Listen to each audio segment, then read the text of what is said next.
A series of scandals involving doctors across the state may lead to big changes for the Medical Board of California.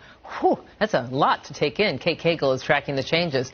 Wow. It's a story that affects everyone, right? And the nonprofit Consumer Watchdog is already saying these proposed changes don't go far enough to protect patients. They point to a doctor in San Diego who still has his license to practice medicine while he's facing murder charges related to a patient who died during cosmetic surgery. So this new bill would strengthen the state's medical board and expand its ability to discipline doctors who are convicted of crimes.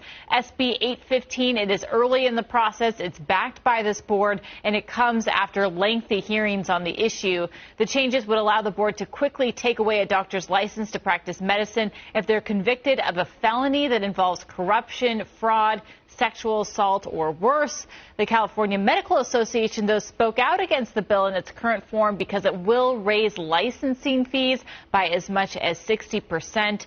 State Senator Richard Ross said that the increased fees are necessary because the board is in debt. The bill will provide the medical board with a number of enhancements in its enforcement process to allow for swift disciplinary action when necessary and to promote consumer and patient interests. As I think you know, the medical board is insolvent and has attempted to receive increased revenue for the past number of years.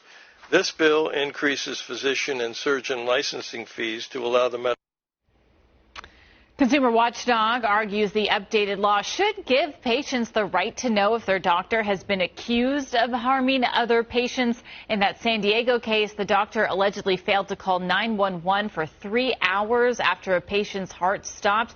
And there's no requirement right now in California that other patients have to be told about those allegations or even charges if they're filed against your doctor. There's no, like, glass next door where you can check and see. Yeah, so maybe there is only next door, right? You have to maybe hope that you hear it from the network, but there's no official notice that goes out. Especially interesting when we're talking about the intersection between maternal mortality and doctors and knowing, you know, who is going to have the best care to offer. So, interesting story. And we patients have to advocate for our own and research on our own. It's just not, you know, we have to do our research. We have to do the work. Yeah, it's important for our health. Thank you so much, Kate. Scary stuff.